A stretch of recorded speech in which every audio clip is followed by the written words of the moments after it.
In this module, we will cover the tracker use case. The tracker use case example showcases how easy it is to implement contextual actions based on the proximity and angle of arrival using ultra-wideband technology. This use case is ready to be run in two ways, either by using the MK Ultra-Wideband Toolbox app for Android or using the MK Ultra-Wideband PC Shell for desktop computers. We've shown how it works with the app, and we will shortly demonstrate it for the MK Ultra-Wideband PC Shell. As we'll see in a moment, the tracker use case introduces a couple of new elements, namely the use of a whitelisting policy to perform ranging with specific devices only, and the use of angle of arrival information. This enables some interesting applications, as we'll see in a bit. Let's have a closer look at how this use case works. The same structure from the distance alert use case applies here. The host device in this case is the computer running the PC Shell, and the MK Ultra-Wideband Shield is running the tracker application, which calls APIs from the MK Ultra-Wideband library. The communication flow is as follows. First, the application is started on the Shield, and the MK Ultra-Wideband library is initialized, activating the ranging and angle of arrival notifications through the setConfig API. Then the application calls the start detection function to listen to all nearby tags at first, but does not start ranging right away as before. Instead, it just scans them for now. When the tags are detected, the MK Ultra-Wideband library generates a Bluetooth Low Energy discovery notification, including the device name and MAC address only. Then the application, through the TLB framework and the MK Ultra-Wideband PC Shell, present the user with the devices found in the vicinity and is asked to pick a few, at most 5, from that list. When the user picks the selected devices to be tracked, the application adds them to the whitelist, as shown here, and starts the detection, now starting ranging sessions with them as soon as they are found. Then the MK Ultra-Wideband library generates notifications containing distance, device name, and angle of arrival now, and so on. Finally, through the TLB framework and the MK Ultra-Wideband PC Shell organizes and presents the user with this information from the previously selected devices. Then when the user stops the application, the whitelist is cleared, the detection of devices is stopped, and the MK Ultra-Wideband library is deinitialized here. So let's now see it from the perspective of the tag. From the perspective of the tag, the tracker application is identical to the distance alert use case. Just as a reminder, this is a rundown of what's happening. When the application is first started, the MK Ultra-Wideband library is initialized, and the ranging notifications are enabled using the MK Ultra-Wideband setConfig call. The detection of anchors, which is another way of naming the shield, is started from the MK Ultra-Wideband tag, with a call to MK Ultra-Wideband start detection. Then the MK Ultra-Wideband Shield tells nearby tags that the tracker use case is active by advertising it over Bluetooth Low Energy. When anchors are detected, the MK Ultra-Wideband library generates a notification including the device information, distance, timestamp, etc. Finally, the tag manages its LEDs to indicate the current area based on the distance to the shield with the same thresholds as for the distance alert use case by default. So now let's see how this use case looks like in the code. Having covered the distance alert use case, you're mostly familiar with this one too. It is also programmed around a simple state machine using the easy-to-use APIs from the MK Ultra-Wideband library. The following snippets are located in MK Ultra-Wideband SDK, app, anchor, tracker.c file. As you can see in the tracker start BLE scan function, we first make the call to start the detection of tags. It has 3 arguments, but now we are using the BLE only detection argument. This tells the MK Ultra-Wideband library to only detect devices over Bluetooth and report to the application layer without starting a ranging session with them yet. The two other arguments are the same as before, so type tag to receive notifications from tags and policy all to hear from all of them. The tracker track device function simply adds the device specified as an argument to the whitelist and starts the detection if it wasn't already. Now the argument BLE and ultra-wideband detection is used to start ranging with the tracked devices right away. Then the tracker untrack device function does the opposite. It removes the specified device from the whitelist and stops the detection if there are no more devices connected. Now that we know how it works, we can run the tracker use case with a deeper understanding. Once you've run the distance alert use case before, running the tracker one is very straightforward. Simply write the command start application tracker and it will straight away start looking for devices to track. In this case, the Shield has found two tags nearby. We are going to track one of them. Simply write track and copy and paste the desired MAC address. Press enter and it will start tracking it. It has been added to the whitelist behind the scenes and it is now showing us distance and angle of arrival measurements. Here I'm moving the tracked tag around the Shield so you can see the different measurements of distance and angle of arrival. When you're ready to stop the application, simply Ctrl+C and exit out. It's now time to have the hands-on session for the tracker use case. Having the information of angle of arrival in addition to the distance opens up a lot of very interesting use cases and applications. For instance, let's say that we need to define a restricted area near the work area of a fleet of autonomous vehicles in a warehouse. As you can see here, we've depicted such a scenario. We can leverage the available information of distance and angle of arrival for each vehicle, effectively locating them in polar coordinates. Then we can simply compute if a certain vehicle is within the operational area or not. If we set the origin of coordinates at the location of the ultra-wideband tracker, then we can simply compute the y coordinate of any vehicle using the very definition of the cosine. So it forms a right triangle. Then the y coordinate of a vehicle is simply its distance to the tracker times the cosine of the angle of arrival. Let's see what the implementation will look like for the proposed scenario in both the tag and the Shield.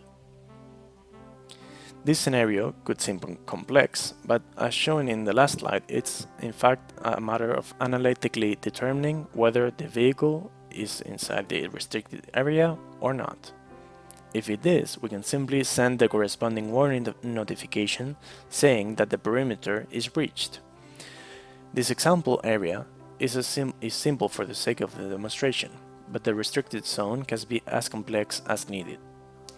The changes are to be made on the app anchor apphandler.c file, as this is where the notifications to the MK UWB PC Shell are issued from. In terms of code, we first need to import the math library from the standard C to be able to compute the cosine of the angle of arrival, and we need to define the maximum allowed value in Cartesian coordinates, delimiting the allowed operational area. In this case, we can simply set the maximum y-axis distance to 2.5 meters, let's say. Then, using the analytical expression from our restricted area, we can simply add a check using the distance and angle of arrival to determine if the vehicle is outside the operational area. If it is, we simply send a notification to the MK UWB PC Shell. So with that done, in the case we receive any notifications in the MK UWB PC Shell, when running this modified use case, we will know that the perimeter was breached. The moment we no longer receive them, it means that the device in question is back in the operational area and is safe. So that wasn't so difficult, right? And do we need to do any modifications from the tag side? So from the tag side, We have a very similar case to the previously covered distance alert use case. However, we have to consider something here. Since the ultra-wideband tag SR040 only has one antenna, the angle of arrival can't be derived here, as it needs at least two antennas for that. This information is therefore only available on the MK UWB Shield. That being the case, we cannot pinpoint the precise location of the tag relative to the shield, so the tag is not fully aware of when it enters the restricted area. This is shown in the figure, where we only know the distance to the ultra-wideband tracker. The way to address this is to indicate a warning by flashing the yellow LED on the tag when the distance to the MK UWB Shield on the y-axis exceeds the maximum value, signifying that the tag might be within the restricted area. The changes are to be done in the app tag folder in the tracker and distance alert.h and .c files.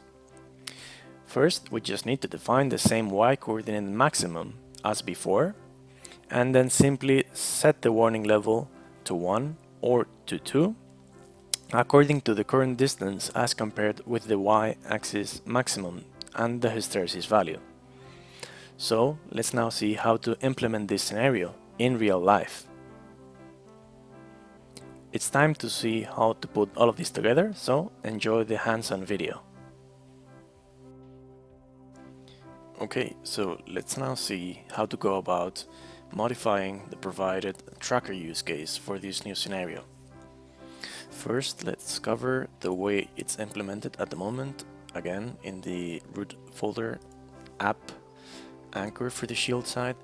We can find the tracker.c source file. Okay, here we can see the init and uninit functions, and the first thing we can see which is different is that we now see the start BLE scan, and that calls MK ultra-wideband start detection for BLE only detection, so it will not begin ranging sessions right away.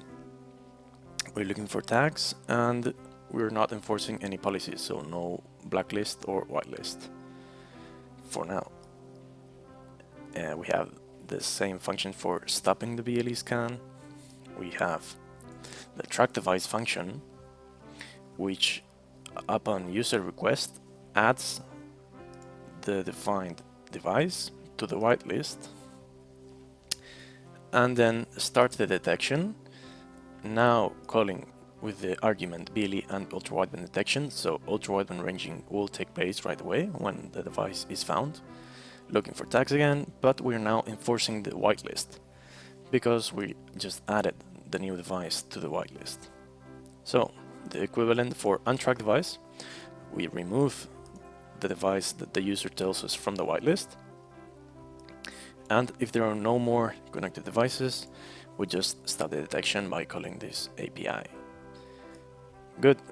So we now have also the notifications to send back to the MK ultra-wideband PC Shell, sorry. And well, that is the end of this tracker use case. So as you can see, not very involved again. Okay, so let's now see how to modify this provided example to accommodate it to our new scenario. Actually, the changes we're gonna make are not located here on the tracker.c file, but rather on the app_handler.c source file. Here, we will first import a needed library and define some metric that you'll see in a second. So first, we need to include the math.h library from standard C, and that is needed to compute the cosine of the angle of arrival, to compute whether or not we are in the restricted area. Then we're going to define the maximum distance of the y-axis that effectively defines the restricted area. So we can call it tracker y max centimeter, and we can set it to 2.5 meters. Okay, so with that done, we can scroll down. Let me make this bigger. We can scroll down to the FreeRTOS task, the MK Anchor app task, which handles well, the issuing of notifications back to the user to the MK UWB PC Shell. Here we can see the cases for the different use cases for the distance alert and the tracker demo. We're on the tracker demo here, so we can just add here a check to see whether or not we are within the restricted area, if a certain device is, I mean. So we can here just define a ranging data structure that will have inside the data of the event. So we shall define it first here. It is of type MK ultrawideband ranging data underscore T, and we can call it RNG, and we're gonna make it event.data. Good, and just to make sure we're getting the right structure type, we're gonna cast of type MK ultrawideband ranging data. Okay, so with this we can now easily access, underscore T. There you go. With this we can easily access the data inside. So here we can just add this check. It's only an if statement, and as we mentioned before in the slide, we analytically defined the condition for the restricted area, so it's only a matter of putting that into code. So we can say if RNG distance times the cosine of the AOA, we can say that if that's higher than the define we just made a couple of minutes ago, tracker underscore y underscore max centimeters, then we can conclude that we are within the restricted area. And only in this case we will need to send a notification back to the MK PC Shell. So if the restricted area is reached, we will be constantly receiving notifications of the relevant device, and the moment we stop receiving notifications, we know that the device has left the restricted area, sorry.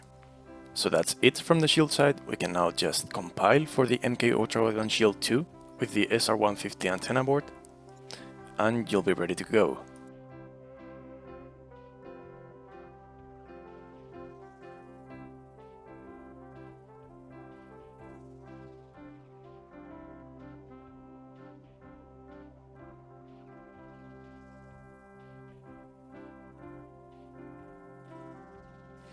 Okay, so for the tag side of things, we actually don't know the angle of arrival because the tag only has one antenna on board and two are required to compute it. So this information of angle of arrival is only available to the Shield. What we can do then is to show through the LED interface an indication of the possibility that we may have breached the restricted area. We can do that by flashing the warning yellow LED when the overall distance is higher than the y-axis maximum distance that we have defined before. So that way, when this is the case, we might be breaching the area, and we can signal that by flashing the yellow LED. One more time, as we don't know the angle of arrival on the tag side, we cannot make sure that we are breached in the danger area. So we can just indicate that there is danger present, but we cannot make certain that that's the case. So we're going to navigate to the tag folder, and in the header file of the tracker and distance alert, we can do the same. We need to include the math library, and we can also define the maximum distance of the y-axis to match the one that we defined in the Shield side. And we can set it to 2.5 meters. Okay, so we can move to the tracker and distance alert.c source file. Let me expand this. And the same as for the distance alert use case, here in the warning level function is where we need to make our changes. Here we will be using level 1 to indicate no danger, so the green LED, and warning level 2 so the yellow LED to indicate that there is the possibility that we breached the danger area. Okay, so as you already know, when the system is just booted up, we don't have information from a previous step, so then we need to initialize the warning level to whatever data we have on hand. So that means if the distance is longer than the threshold that we have defined, then we might be in danger, so that we will indicate that with a level 2. Else we will be safe, because that means that we are within the operational area. So we are not going to use level 3, we can get rid of that already. So let's address the warning level 1. For the warning level 1, we can change it to warning level 2 in the case that this condition is met of the tracker Y max distance. So if that's the case, if the distance is longer than the threshold we have defined, plus the hysteresis value, which we are going to use the same define here, well then that means that we are now changing to level 2. So let me remove this. Okay. That would be it for level 1. And in case that we're on warning level 2, that means we are nearing the danger zone or within it. So we need to check that if the distance is now lower than the threshold minus the hysteresis value, that's correct, we're going to move back to warning level 1. So that will be it from here. Let me also change the comment. We're only going to be able to change back to warning level 1. So that's it from the tag side of things. We can just compile the project for the MK UWB Tag SR040, flash it, and we'll be ready to go. Oops, looks like I missed to close this if statement. Now we can compile it correctly.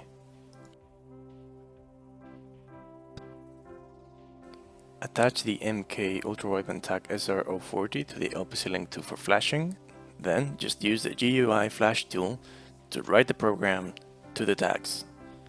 Please remember to flash as many as you have, and also flash the UWB Shield too. To run the tracker hands-on, once again open the location of the PC Shell, shift right click to open a PowerShell window, and run the PC Shell with the command python mk UWB PC Shell.py and the appropriate COM port. Write the command start application tracker, and it will start looking for nearby tags to track.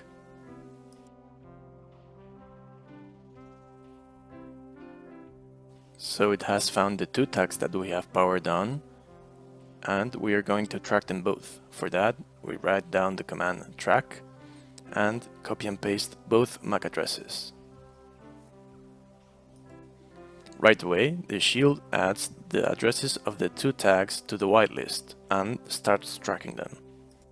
At first, we don't receive any notifications because both tags are close to the Shield and therefore are in the operational area. As soon as we take one of the tags away from the Shield, we start receiving notifications when the combination of distance and angle of arrival derives in the location of the tag being inside the restricted area, breaching the perimeter. Notice that different pairs of distance and angle of arrival can fulfill this condition. Therefore, we can sometimes see longer distances and distances as low as 256 centimeters, being 250 the lower limit.